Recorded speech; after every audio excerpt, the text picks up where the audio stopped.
হলিউডের superstar Brad পিটের নতুন ছবি F1 দ্য মুভি নিয়ে চলছে আলোচনা। এটি ফর্মুলা 1 রেসিংয়ের গতি ও উত্তেজনাকে পর্দায় তুলে ধরলেও প্রকৃত নেতৃত্বের ধারণা নিয়ে উঠেছে প্রশ্ন। ছবিতে দেখানো হয়েছে একজন ক্যারিসম্যাটিক নায়ক কিভাবে তার ব্যক্তিগত ক্ষমতা আর সাহসের জোরে দলকে সাফল্যের শিখরে নিয়ে যায়, কিন্তু বাস্তব ফর্মুলা 1-এর জগৎটা এর থেকে অনেকটাই আলাদা।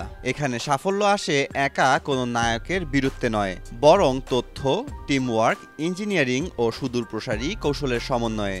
ওয়ালটন এখন দেশের সীমানা পেরিয়ে পৌঁছে গিয়েছে 50টিরও বেশি দেশে।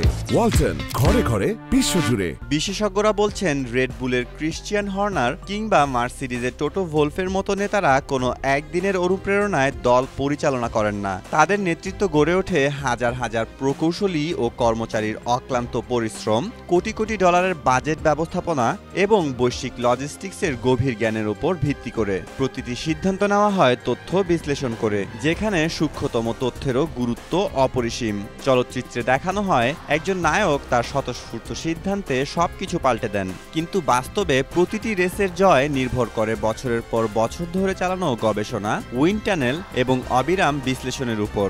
তাই F1 দ্য মুভি দর্শকদের বিনোদন দিলেও এটি ফর্মুলা 1-এর আসল নেতৃত্বের চিত্র থেকে অনেকটাই দূরে। প্রকৃত সাফল্য কোনো একক নাটকীয় মুহূর্তের ফল নয়, বরং বহু প্রতিভার সমন্বয়ে অর্জিত একটি নিরবচ্ছিন্ন প্রক্রিয়া।